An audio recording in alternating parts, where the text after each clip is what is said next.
Você estava falando. Boa tarde. Meu nome é Rafael Vinícius, eu sou um dos voluntários do capítulo estudantil da SPN no Gran Rio. Eu sou atualmente o vice-presidente do capítulo e hoje eu vou estar moderando essa conversa sobre corrosão na indústria de petróleo. Lembrando vocês que o capítulo, o objetivo da gente é aproximar os membros, tanto os alunos da universidade, da indústria de petróleo, né, e áreas afins também, áreas relacionadas, trazer todo mundo para perto de profissionais com que tem já uma bagagem, né, nessa área. Esse é o nosso segundo evento. Nosso primeiro evento ele foi na semana passada, com o Dr. Marlon Demauir e o nosso tesoureiro Matheus de Freitas. A gente tem já no YouTube um vídeo da mesa redonda que aconteceu no dia das Mulheres. Já está disponível, aconselho vocês a dar uma olhada lá, que tá bem legal. Tá?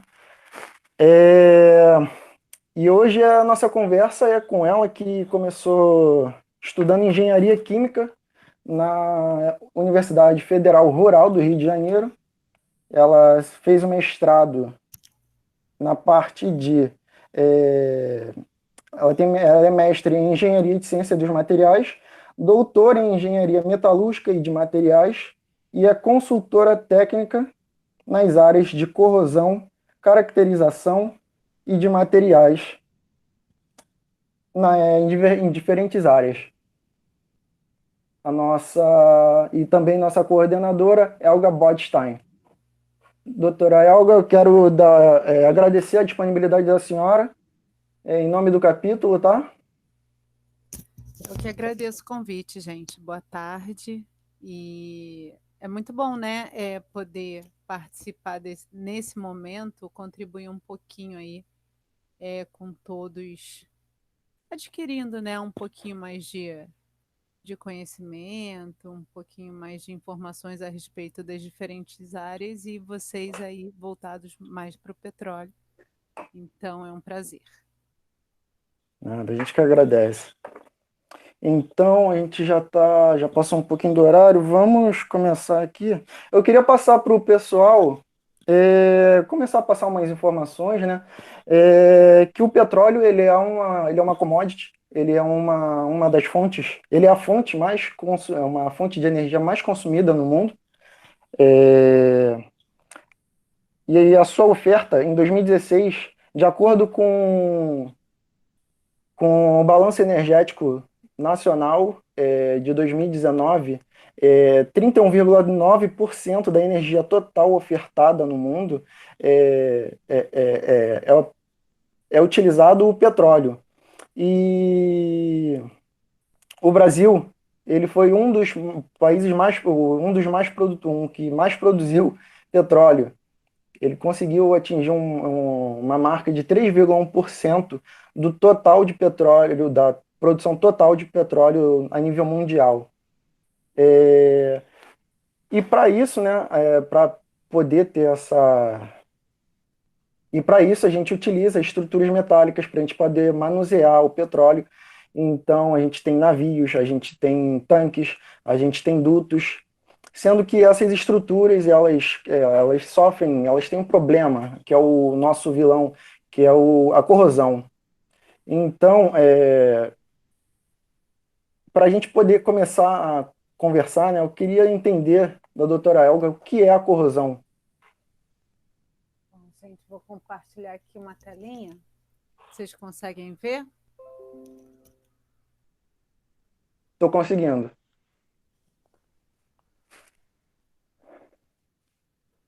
Tá. Então, é o seguinte, eu não estou vendo vocês agora, né? Só para a gente falar um pouquinho, eu vou falar um pouco da corrosão na indústria do petróleo, mas a corrosão, né, quando a gente pensa em corrosão, eu acho que é sempre curioso, porque todo mundo tem um caso de corrosão próximo, né? Seja em casa, seja no trabalho, seja na rua. Então, a corrosão é um fenômeno natural e ele está presente, né, sempre que existe alguma estrutura metálica desprotegida, ela vai estar presente. E aí, para a gente falar um pouquinho, né, do processo, das possibilidades na indústria do petróleo, a gente precisa entender, né, dar um passinho atrás e entender mais ou menos como ela funciona. É bom deixar claro que a corrosão é um mundo, tá, gente? Se a gente for entrando pelas vielas da corrosão, a gente tem muitos detalhes, muitas coisas, né, específicas de cada material, de cada meio ambiente, enfim, é realmente um mundo. Não dá para a gente fazer isso assim rapidinho. Mas o que eu gostaria de deixar é uma visão geral e apresentar para vocês as possibilidades, né, de estudo e pesquisa que existem nessa área, né, voltado aqui para a indústria do petróleo, mas não necessariamente. Né? A gente percebe e tem contato com a corrosão aí em diferentes locais, diferentes indústrias, se a gente estiver falando de indústria, mas não só isso, né? Então, o que é corrosão, né? Foi aquilo que eu falei. Quando a gente pensa em corrosão, a gente lembra logo do quê? Da corrosão no nosso dia a dia. O que acho que não estava na apresentação. Na corrosão no nosso dia a dia, certo? E aí vem para a gente algumas imagens assim que a gente vê aquele carro velho, todo enferrujado, e fala assim, nossa, que carro velho, né? Então, o termo ferrugem está muito associado, né? A questão da má conservação ou alguma coisa muito antiga, mas na verdade a ferrugem é um termo mais usual, só que não necessariamente tudo que a gente chama de ferrugem é ferrugem. Né? A ferrugem são os produtos de corrosão do ferro, mas não necessariamente a gente tem só ferro numa determinada liga, então é mais complexo do que a gente fala. Então, mas se a gente usar o termo corrosão, a gente abrange, né, a maior parte dos casos e fica tudo certo. Né? Quem não teve aí aquele portão que a tinta sai num pedaço, começa a corroer, na parte oceânica, então, né, próximos à praia, ambiente marinho, o que a gente mais vê são casos aí de corrosão, seja embarcações ou não, né? Quem mora ou já esteve em casas perto da praia pode perceber isso em eletrodomésticos, dentro de casa, bicicletas, enfim. E aí, exemplo de ponte. E até onde, né, essa corrosão ela pode ser considerada inofensiva, né? Algumas vezes lá no portão talvez seja, tá só corrido, tá feio, mas dependendo da estrutura que a gente esteja tratando, essa corrosão deixa de ser inofensiva, né? E passa a ter aí consequências mais graves. A gente está vendo aqui uma ponte, uma estrutura de uma ponte, né? Então imagina se esse processo corrosivo leva à falha, né, da estrutura metálica que está aí, a ponte K, enfim. Olga, só te interromper rapidinho. O pessoal está pedindo para você se aproximar o Do microfone. microfone, né? Isso, Desculpa, gente. Desculpa aí. Nada. E aí, por que é importante, então, o estudo da corrosão? Né? Por mais que a gente queira, né, deixar tudo bonitinho por aí, que o aspecto, né, dos produtos de corrosão não apareçam, na verdade, isso é o que menos importa. Né? A gente está falando aí de uma indústria, das indústrias que perdem muito dinheiro em função da corrosão. De que maneira? Com reparos, com paradas de processo, né, com perfurações em determinados equipamentos. Então, isso tudo, na verdade, é perda, né, de dinheiro e precisa ter um estudo efetivo para que isso não aconteça. Então, é de interesse de todos, né, que a gente consiga, a gente não consegue parar, mas que a gente consiga diminuir a velocidade da corrosão. Então, a gente falou de perdas econômicas, sim, né, mas não somente. Existem perdas que elas não podem, né, ser medidas aí com dinheiro, com nenhum valor. né? Esse é um caso, eu vou só passar rapidamente, mas só para exemplificar, casos em que vidas foram perdidas em função, né, de processo corrosivo. Então, esse caso aconteceu em 88, a fuselagem de um avião, né, ela rompeu, e aí depois foi constatado, Jesus, que foi problema de corrosão, né? E fadiga, a gente pode ter corrosão associada a esforços mecânicos, né? Muito comum. Acho que vocês não lembram disso, foi em 92, mas né, parte da arquibancada do Maracanã ela veio abaixo. E embora a gente tenha aí né, uma estrutura de concreto, a gente tem a parte metálica do concreto né, sustentando toda essa estrutura. E aí, quando essa parte metálica, né, as vigas lá, elas né, perdem né, a sua capacidade de resistir em função da corrosão, em função da perda de massa né, que a corrosão gera, aí eles não têm mais não tem mais como dar tanta sustentação, e aí podem sim falhar né, e desabar, como foi esse caso. Então, só para a gente entender, a gente viu alguns exemplos de corrosão. O que, que seria a corrosão? Né? Então, é quando a gente tem um metal, né? Acontece uma deterioração desse metal quando em contato com o meio ambiente. Isso é o caso geral. E aí a gente costuma dizer que é um processo contrário ao da metalurgia. O que, que a metalurgia faz? Ela pega o metal no estado combinado, que é o estado mais estável dele, né? E aí usa a energia para levar esse material, o metal, ao seu estado metálico, ou seja, né, não está na forma de óxido, cloreto, a gente né, sai de um minério e chega a um metal, ou liga. Usa energia nesse processo e vem a natureza e faz o quê? Leva né, esse material ao seu estado de índice energético mais baixo. Então, a gente pode perceber que a corrosão é um processo natural. Né? Termodinamicamente, o estado combinado é mais estável. Então, ele vai voltar ao seu estado combinado. Né? O que a gente precisa saber é quanto tempo isso vai levar né? Até lá. Ou seja, qual vai ser a durabilidade do material naquele meio, né? De maneira que eu garanta que durante esse tempo ele vai cumprir suas funções. Né? E depois disso a gente vai precisar reparar, trocar, seja lá o que for. E aí, só para a gente ter uma visão assim também geral, a maior parte dos casos de corrosão que a gente tem são de corrosão eletroquímica, tá? E alguns outros são classificados como corrosão química e corrosão em altas temperaturas. Qual é a diferença? Na corrosão eletroquímica, a gente tem um meio, né, aquoso, onde a gente tem aí a dissolução dos metais em íons. Então, se a gente estivesse falando do ferro, o ferro metálico passa a ferro iônico, ferro 2+, ferro 3+. Né? E esse processo ele leva à liberação de elétrons. E aí é necessário que haja um eletrólito, ou seja, esse meio aquoso, para que os íons sejam dissolvidos. E é necessário que haja né, um metal, a parte metálica existindo, para que os elétrons também se movimentem de uma região para outra. Tá? Já a corrosão em altas temperaturas, ela é uma reação direta, né? É a oxidação direta do metal.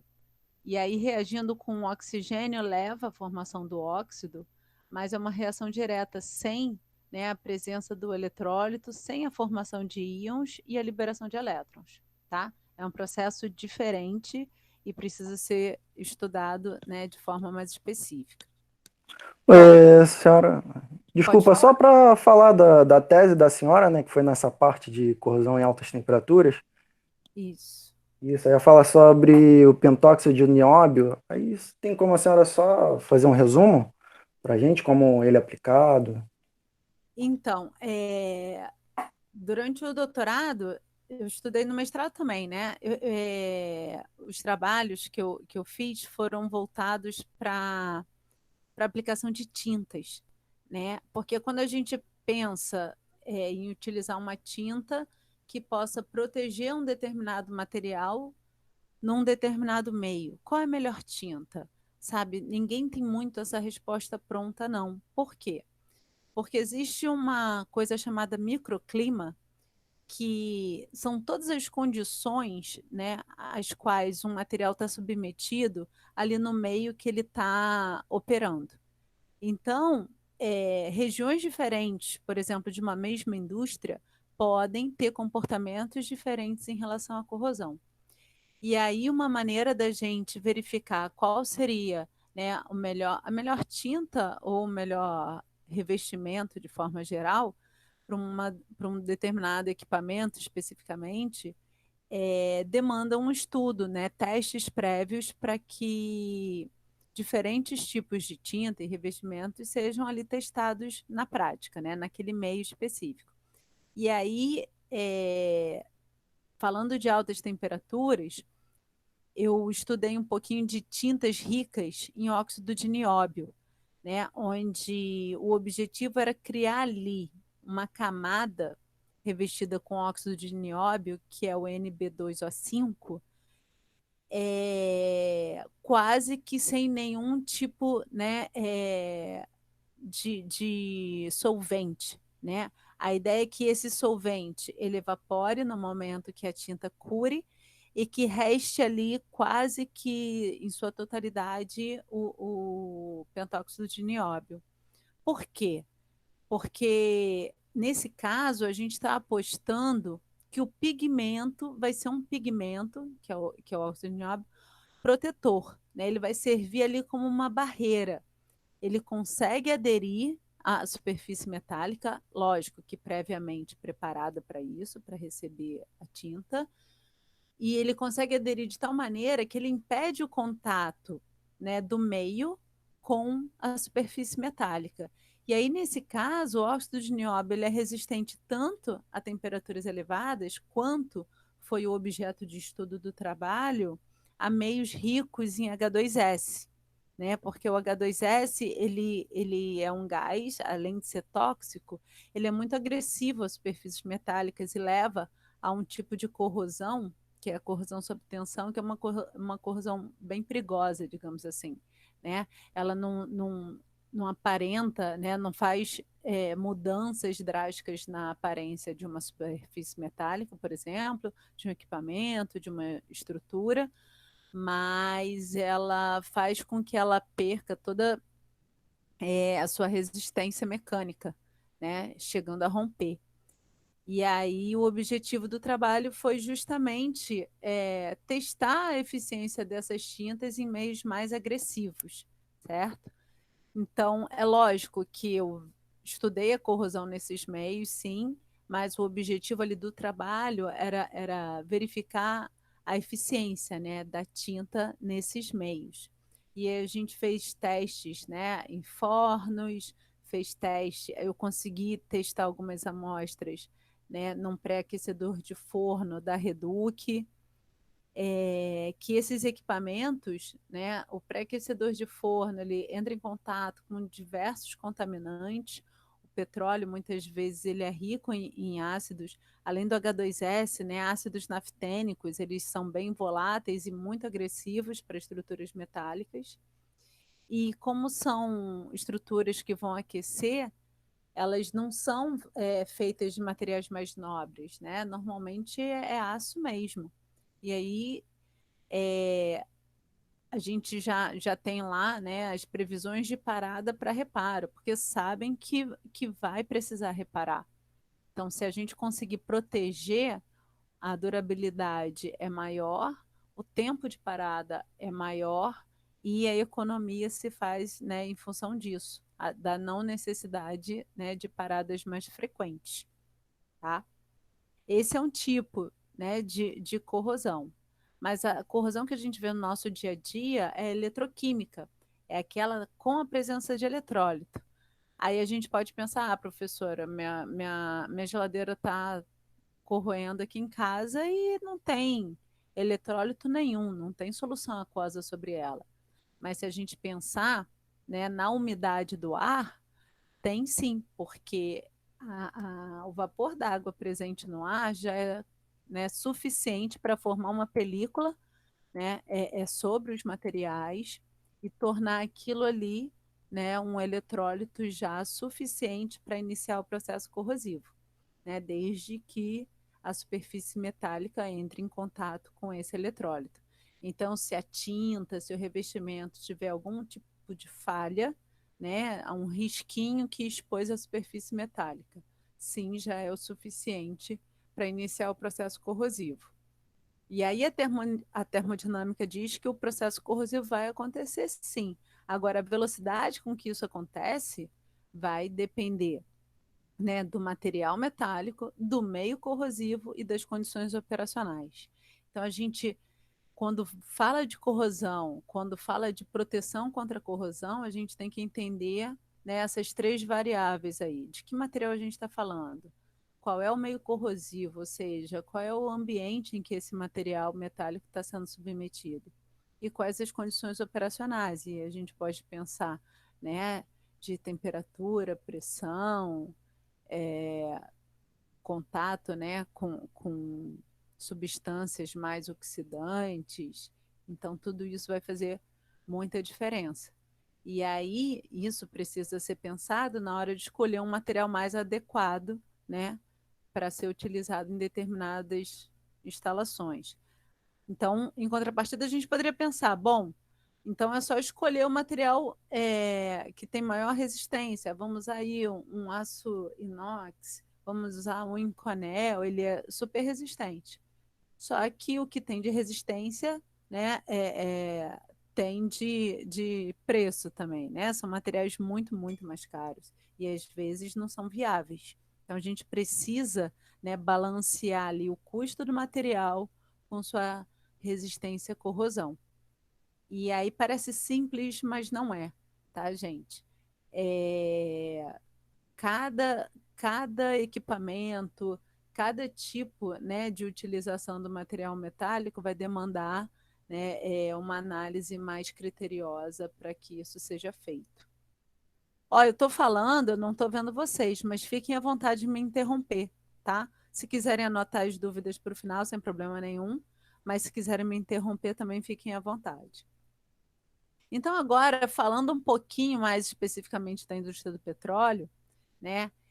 Embora seja uma indústria aí que envolva, né, quantias muito altas, né? A indústria do petróleo é rica, muito dinheiro envolvido, não dá para a gente ter tudo nessas indústrias, né, feitos com ligas mais nobres ou aços inox, né? É inviável. Então a gente ainda tem muitas e muitas, né, estruturas e ou equipamentos ainda de aços carbono, trocadores de calor, né, muitos de cobre, latão. Então, cada caso aí vai ser um caso e a gente precisa entender, né, aquele tripé lá de material, meio e condições operacionais.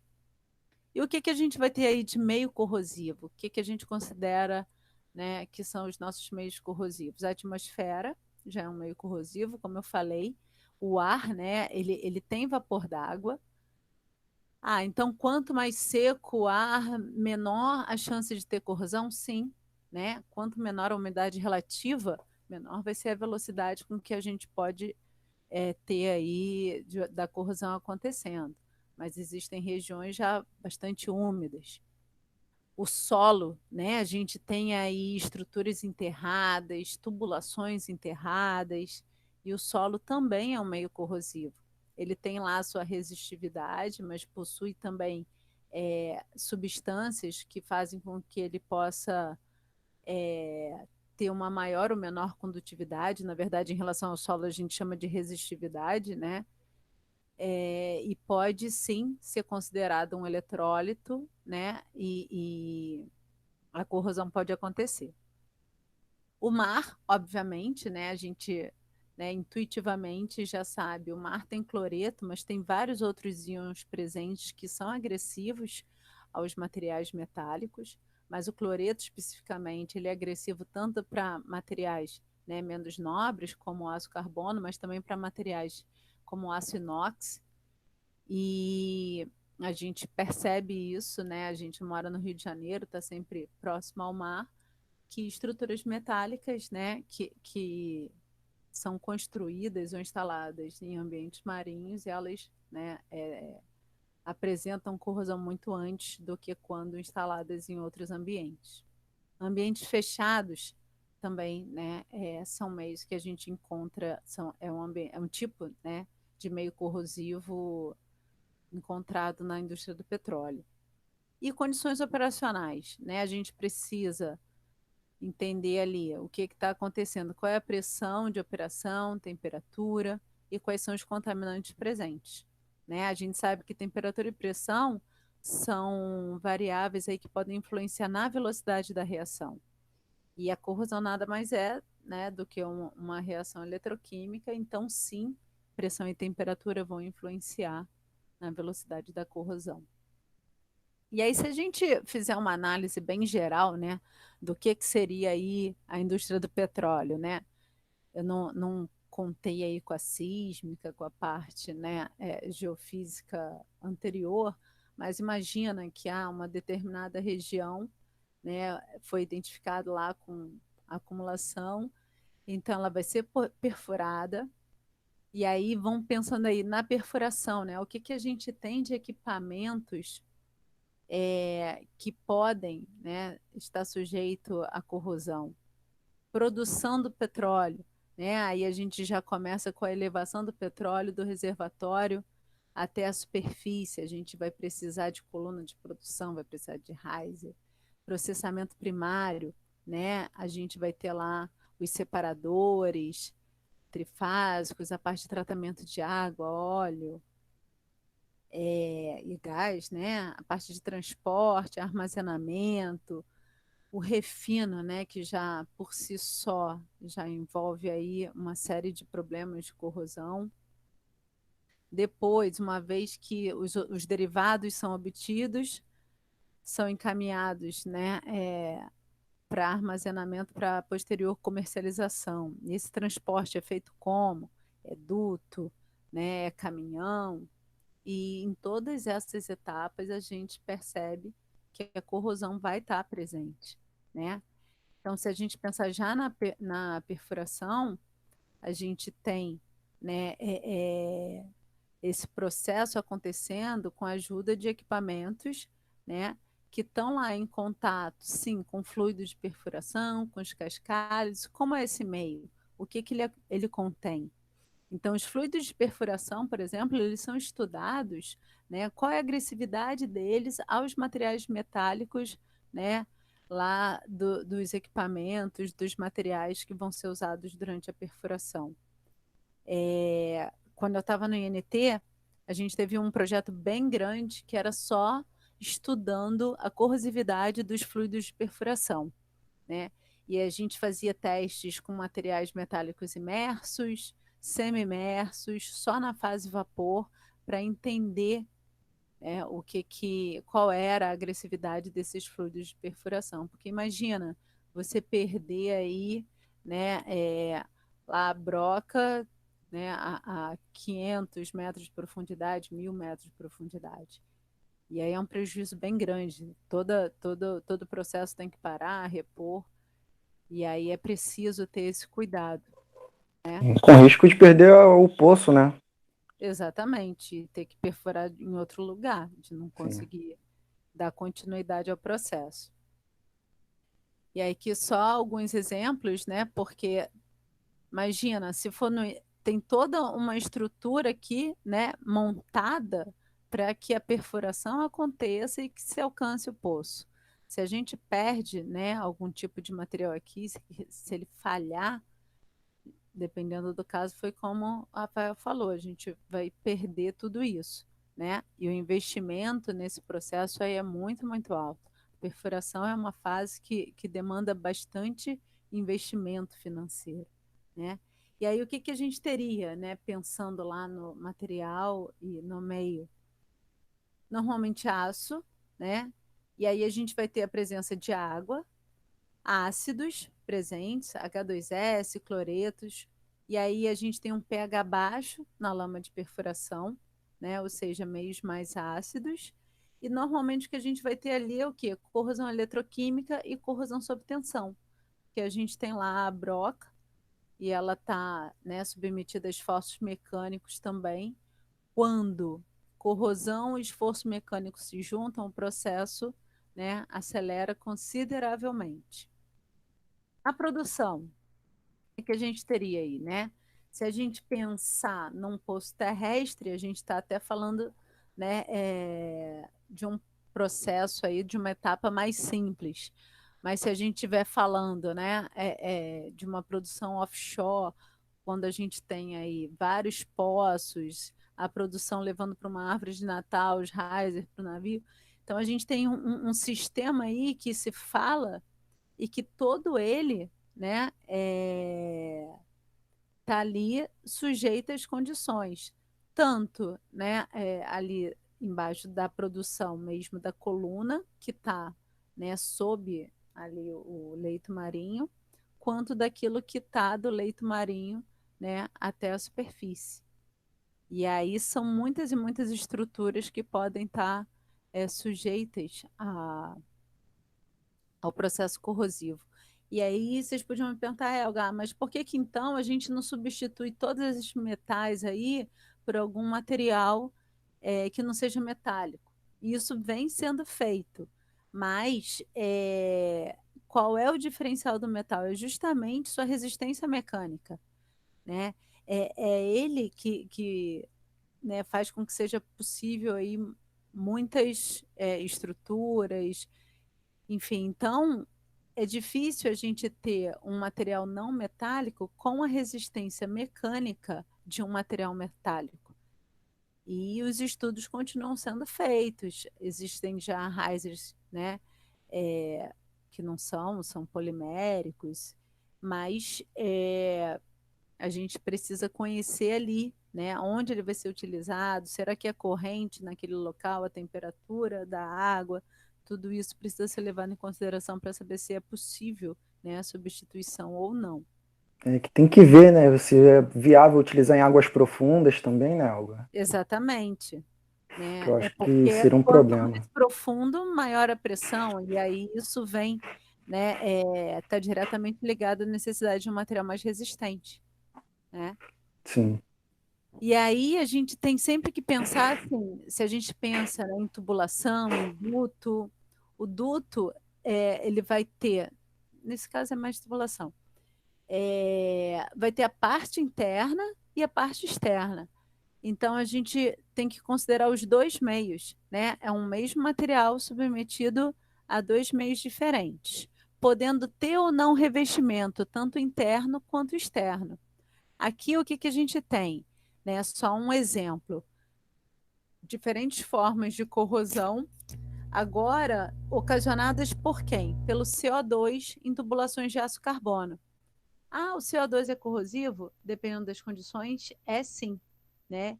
E aí a gente tem que lembrar que muitas vezes, se a gente estiver pensando em produção, Elka, mas a gente está produzindo petróleo, vai ter corrosão? Claro, né? E aí a água produzida, né? A gente tem uma água super salina sendo produzida juntamente com gases ali, podendo ter H2S, podendo ter bastante CO2, dependendo do poço. Então, é só um exemplo que eu trouxe, que a gente não costuma muito falar em corrosão por CO2, mas né, em tubulações que passam, né, produtos mesmo, né, óleo cru, água e gás, ela é bastante comum. Aqui é um outro exemplo, corrosão em tubo de aço carbono, né, e aí, após a passagem de arame, provocou a remoção da camada protetora de FeCO3. Então, percebam o seguinte: o próprio CO2 presente pode levar à formação do carbonato de ferro. Esse carbonato de ferro forma uma camada na superfície do aço que acaba protegendo. Ele serve ali como uma barreira entre o meio e a superfície metálica. Só que nesse caso ela foi removida e aí iniciou o processo de corrosão justamente na área onde, né, essa camada aí saiu e a superfície metálica ficou exposta. Tá? Esse aqui é um furo em coluna de produção devido à corrosão localizada por CO2. Nesse caso foi CO2 também. Tá? Imagina um furo numa coluna de produção, começa a vazar, e aí sai óleo e acidente ambiental, parada de produção, tudo isso, né? Imagina. E aí a gente teria aí aço inox, água, CO2, H2S, e fora ácidos naftênicos possíveis, né? É um ambiente bem agressivo. Elga, só para poder entender, então a gente tem tipos variados de corrosão, né? Tem uma localizada e do outro Corrosões tubo mais é... generalizadas, onde, por exemplo, aquele FeCO3 é um tipo de corrosão, né? Só que ele forma aqui um produto de corrosão que acaba sendo protetor. E aí Uhum, está aqui de forma generalizada na superfície do metal. Nesse caso, foi uma corrosão localizada. As corrosões do tipo localizada, elas são muito mais perigosas, né? Uma vez que muitas vezes a gente não consegue identificar é, é, nem visualmente, nem por alguns instrumentos, e aí elas não apresentam uma perda de massa muito grande, né? Você não tem aí o metal se transformando em produto de corrosão, perdendo massa, perdendo resistência mecânica. Mas, em contrapartida, ela atinge uma região específica e acaba levando, né, assim, a furos, a rompimentos, né? É um tipo de corrosão bem mais agressiva. entendi. E aí, só para dar exemplos, né, de equipamentos, a coluna, a árvore de Natal, os próprios risers, a parte de processamento, né, todo o equipamento já de superfície, com separadores, tanques de tratamento, e a gente tem o contato aí, né, de água, óleo e gás. Então, tem cloreto, CO2, H2S. Uma coisa que é importante lembrar na indústria do petróleo, presença de micro-organismos é muito comum, tá? E os micro-organismos, eles levam, né, a um tipo de corrosão também. Eles produzem, tem algumas bactérias redutoras de sulfato que pegam o sulfato e levam ele a H2S. E aí, como eu já tinha mencionado, esse H2S é muito perigoso, né? É, em equipamentos, porque pode levar a um tipo de corrosão, que é aquela que eu falei que é corrosão sob tensão. E aí, gente, se a gente pensar em transporte, a gente fala de duto, que pode ser oleoduto, poliduto, gasoduto. A gente tem que pensar, como eu também disse, na parte externa desse duto, na parte interna, ele está revestido, não está revestido, por onde ele passa, ele vai estar enterrado, ele vai ele vai ser um duto aéreo ou não, ele vai ter partes aéreas, partes enterradas, como é esse solo, como é a atmosfera desses locais por onde ele passa. E muito provavelmente a gente vai ter alterações, né? Existem dutos aí com quilômetros. Então, a gente não vai ter uma uniformidade aí das condições. Então, isso precisa ser entendido. E aí na corrosão interna, só vai passar óleo. Mas, gente, sempre passa água. Sempre tem lá um pouquinho de água, né? A gente não consegue, lembra? Não sei se vocês já estudaram isso, mas óleo e água formam uma emulsão. E mesmo com tratamento, a gente sempre tem um pouquinho de água, que quando, né, a gente tem aí no transporte, a água acaba indo para o fundo, né, e se depositando ali. E aí o início da corrosão, né, pode acontecer, principalmente se acontecerem paradas, né? Quando a gente tem o fluxo seguindo, o processo de corrosão ele se dá com muito mais lentamente, né? Mas se existe algum tipo de parada por algum motivo, essa água estagnada ela vai sim levar ao processo corrosivo. E o refino, gente, o refino é o mundo da corrosão, né? Quantos acidentes vocês já, por exemplo, não ouviram dentro de refinaria? Lógico, alguns por condições operacionais, erros, etc., mas muitos em função, né, de processos corrosivos, de vazamento de gás perto de algum outro equipamento, explosões, etc. e armazenamento também. Né? Os tanques de armazenamento, mais uma vez, professora, vai ter só combustível aí, combustível é, é apolar, não tem meio aquoso no meio, mas não se enganem, sempre tem uma aguinha escondida. E se o tanque, por exemplo, permitir que haja, né, um espaço entre o teto e o volume, né, de combustível que estiver ali, a gente está falando, né, de ar que tem umidade e que pode levar, sim, a processos corrosivos. É por isso que existem uns tetos flutuantes, né, que ele acompanha o volume para que evite esse volume de ar dentro do tanque e que não haja, né, eletrólito ali presente.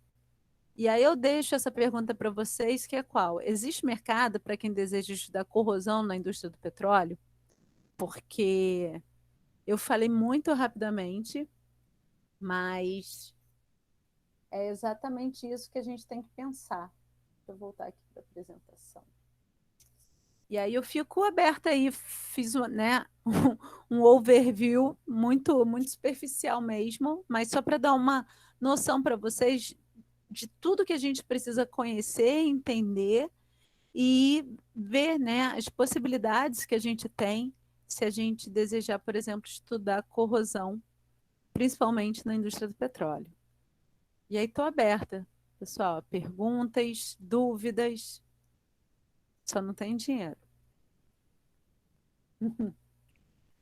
Então, pessoal, quem quiser fazer uma pergunta, pode mandar aí no chat ou pode liberar o microfone e fazer pessoalmente aí a pergunta. Tem pergunta da Carla Bittencourt e da Malta Indiana aqui no chat. Vou ler a da Carla, que eu abri o chat agora.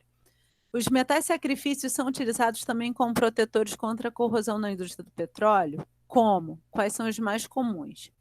Então, os metais sacrifícios, na verdade, são mais usados na parte de navio. Então, se a gente sabe que os navios, né, eles recebem revestimentos, tratamentos, mas também, né, a maioria ainda usa metais de sacrifício. Então, se a gente pensar em FPSO, que vai ficar lá, né, para proteção do casco, eles são utilizados sim. E eu não sei se todos sabem o que é um metal sacrifício. Vocês já devem ter estudado, né, na química a parte, né, quando a gente tem a corrosão galvânica, quando um metal ele tem mais resistência à corrosão com o outro e eles estão em contato elétrico, né, eles estão lá colados um no outro, o menos resistente vai sofrer corrosão e o menos resistente sofre corrosão e o mais resistente fica lá protegido. Então, se a gente revestir, né, o casco do navio, a gente quer proteger, a gente coloca um metal lá que tem menor resistência à corrosão, tem um potencial de oxidação maior, ele vai sofrer corrosão no local do outro, tá? É o que a gente chama de proteção catódica por anodo de sacrifício. Outra pergunta. Se eu não respondi, depois me fala, hein, gente? A corrosão pode influenciar em um blackout? Olha, nesse caso eu estou entendendo que seria lá nas condições do poço, né, de pressão e tal. A corrosão, na verdade, ela vai influenciar na perda de produto. Lógico, se a gente tem pressão, né, se a gente pensar lá no processo de subida do óleo, a gente tem as condições de pressão ali fundamentais para que o processo aconteça. Se existe um processo corrosivo ali em algum momento e a gente tem perda de fluido, isso tudo vai influenciar na produção, tá? Mas aí eu entendo, pelo menos no meu entendimento, já seria uma coisa à parte. O Matheus perguntou: as tintas com base em nióbio são mais eficientes do que as com base em zinco? Elas já estão disponíveis comercialmente? Então, a Nacional Tintas tinha começado a produzir as ricas tintas em nióbio. A proposta é diferente. O zinco, ele vem não como barreira, ele vem como metal de sacrifício. É como se funcionasse, como se ele funcionasse como um galvanizado. Né? O que a gente tem no aço galvanizado? A gente tem uma camada de zinco ali em cima, e aí o zinco ele vai servir de metal de sacrifício para o aço. E a tinta rica em zinco teria mais ou menos essa finalidade, né? Que é deixar o zinco ali em contato com o metal. A partir do momento, né, que aquela parte ali da tinta falhasse, o zinco estaria ali para proteger, né, o material de base. Que mais? Obrigada, segue o link. Professora, você acredita que no futuro poderemos usar grafeno como anticorrosivo? Olha, Alan, eu vou pedir desculpas, mas eu não conheço exatamente as propriedades do grafeno. Eu sei que ele tem uma resistência mecânica maior, não é isso? Fala comigo. Não quer falar, não, Alan? Foi embora? Ele tá tímido. Tá tímida? Pois é, mas eu tenho que. Eu realmente não conheço, nunca estudei a fundo, mas dependendo da estrutura, né, do composto, pode ser que ele tenha bastante resistência mecânica, né, numa direção axial, mas quando a gente pensa em esforços de cisalhamento, ele já não tenha. Mas se ele for pensado como revestimento, talvez, né? Mas é sempre assim um desafio como colocar esses materiais de maneira que a gente não tenha falhas na superfície, que a gente tenha um recobrimento efetivo, né? No caso do óxido de nióbio, um colega estudou a aplicação por aspersão térmica, que é onde o óxido, né, aquele pozinho do óxido, ele seria fundido e jogado na superfície metálica como um líquido e solidificado sobre a superfície metálica. Aí a gente entenderia como camadinhas ali em cima, entendeu? Então, se a gente consegue uma aplicação ótima, a gente vai garantir que não vai ter o contato entre o meio operacional, né, e a superfície metálica. Só que é essa garantia que é difícil dar. Né? Então, eu entendo que talvez o grafeno ele possa ser usado assim como um revestimento, né? Para proteger a superfície metálica, que a gente pode proteger por barreira, né, com anodo de sacrifício, mas se a gente optar por barreira, a gente tem que garantir que essa barreira realmente funcione e que a superfície metálica não vai ficar exposta depois. Mais alguém? Ah, tem mais, sim. Professor, em postos onde ocorre estimulação ácida, dependendo da concentração do ácido, não pode comprometer a tubulação? Sim, só que normalmente essa estimulação é feita mais afastada, né? Assim, ela não fica tão próxima ali ao fundo do poço. Mas pode sim. E o próprio petróleo, ele contém componentes ácidos, né? A gente já tem ali também a água de produção. Esses ácidos, os gases ácidos podem se dissolver nessa água de produção e já criar o ambiente ácido desde o início. Sim, pode. Mas percebam, a gente precisa entender que ácidos em que concentração. Porque, por exemplo, o ácido sulfúrico concentrado, ele não ataca o ferro. Ele forma uma camada ali e não ataca. Já o diluído ataca. Então, o ácido sulfúrico diluído ele é muito mais agressivo para o ferro, para o aço, do que o concentrado. Então, a gente precisa entender qual é o processo aí, né? Quais são as concentrações, o que a gente pode obter. Mas se ataca, ataca sim. Estão ouvindo? A Alan falou que meu microfone está ruim. Mas vocês estavam ouvindo? Melhorou, Alan? Porque eu estava ouvindo, Elga. Não sei se mais Ah, alguém não estava ouvindo. não, desculpa. O microfone do Alan que estava ruim, por isso que ele não Ah, falou tá. nada. O que mais, minha gente? Todo mundo já sabe tudo de corrosão? Posso dar um teste?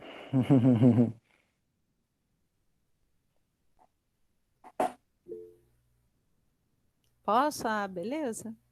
Vai cair no Enad. Ô, Helga, Ah, tem mais aqui, né? assim, do que você tem visto assim recentemente a respeito de metodologias para reduzir, né, o impacto da corrosão em qualquer cenário, seja na indústria do petróleo, no cenário geral. qual é a tecnologia, né, que você considera a mais eficiente no momento? Olha, é uma pergunta muito difícil, Lohane, porque assim, tudo depende, né, do que se está protegendo, aonde, quais são as condições de operação. Porque, por exemplo, existe, né, uma forma que é a proteção catódica por anodo de sacrifício, onde a gente deixa, através da imposição de uma corrente elétrica, o potencial do metal numa zona que ele não vai sofrer corrosão, tá?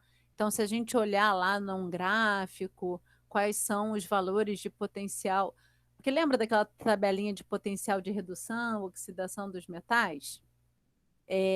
A gente tem como mexer naquilo, né? Através da corrente. A gente pode tanto levar o metal a uma situação oxidante quanto redutora. Se a gente deixar o ferro lá na zona de proteção dele, né, de imunidade, ele não vai corroer.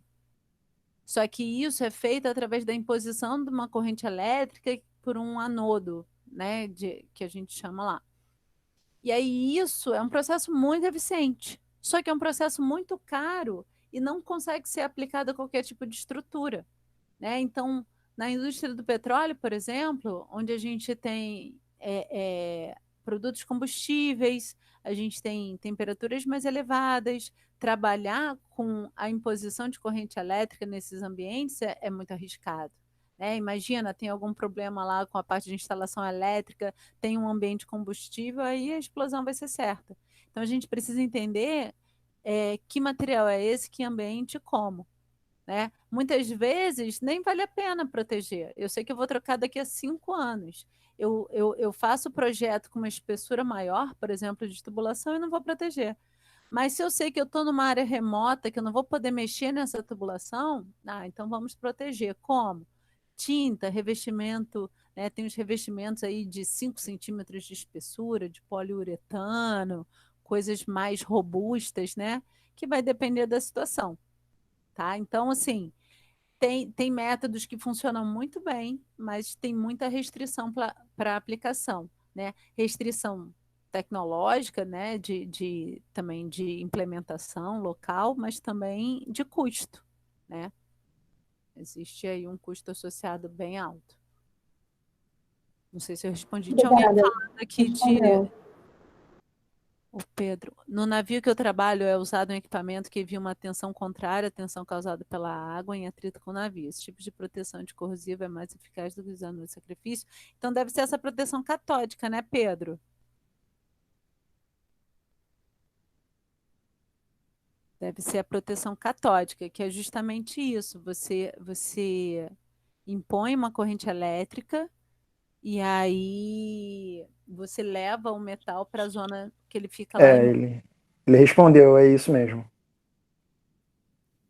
Só que é muito mais caro e mais difícil de ser operado do que os anodos de sacrifício, que você vai lá de tempos em tempos e troca, né? Um magnésio da vida, assim.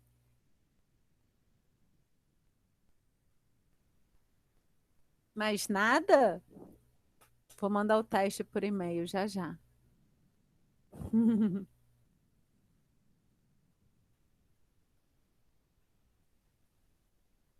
Então é isso. Se vocês quiserem essa apresentação, posso disponibilizar, mas ela é bem superficial, né? Como eu tinha dito para vocês. Não, realmente não vai a fundo. Vai valer A um pouco. gente vai. A gente vai deixar disponível o link no futuro, lá na nossa página do YouTube e no IGTV, no Instagram, esse vídeo Ah, para o pessoal ver. beleza. A Carla perguntou se os anodos de sacrifício eles têm que ter maior ou menor potencial de redução. Então, eles têm que ter maior potencial de oxidação. Eles precisam oxidar, ter mais chance de oxidar, né? Mas fugiu a palavra. Eles precisam se oxidar mais facilmente do que o ferro.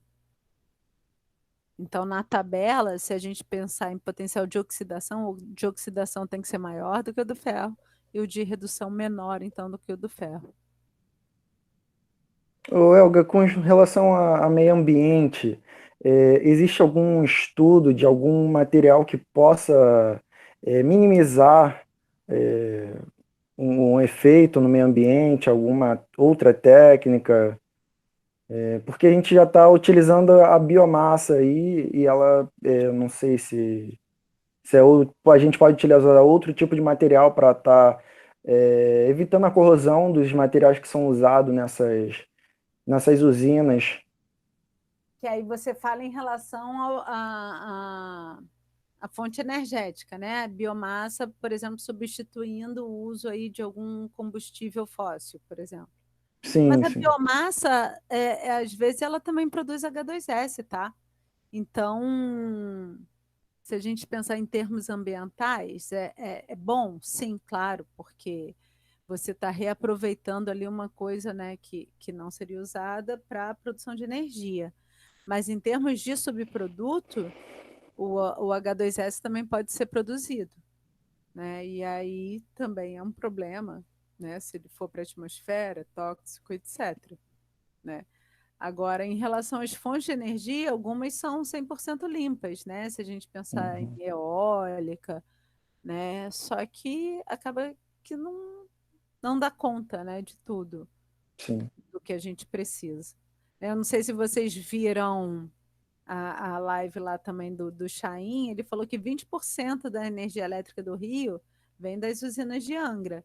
Então, além de tudo, a gente ainda usa energia nuclear, né?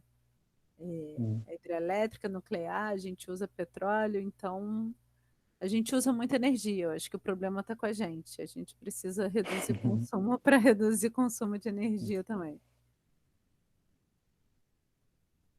Alguém tem mais alguma pergunta? Eu acho que não. Então é isso. Então, o doutora Elga, eu quero agradecer mais uma vez em nome do capítulo a participação da senhora, tá? Na semana que vem a gente tem outra live com a doutora em Ciência e Tecnologia de Polímeros, a doutora Márcia Dória. Ela vai falar sobre setor de pesquisa e desenvolvimento na área de petróleo. Acompanhe a página da gente no Instagram, no Facebook e no LinkedIn. Muito obrigado a todos que participaram aí, tá? Grande abraço. Obrigada, gente. Obrigada aí. Qualquer coisa, vocês têm meu contato, só me procurar. Sigam o SPE. Depois se inscrevam no canal também da Escola Ciência e Tecnologia, fazer o meu jabazinho também. E é isso. Obrigado, Elga. Tchau. Gente, um abraço, beijo, tchau. Beijo, tchau.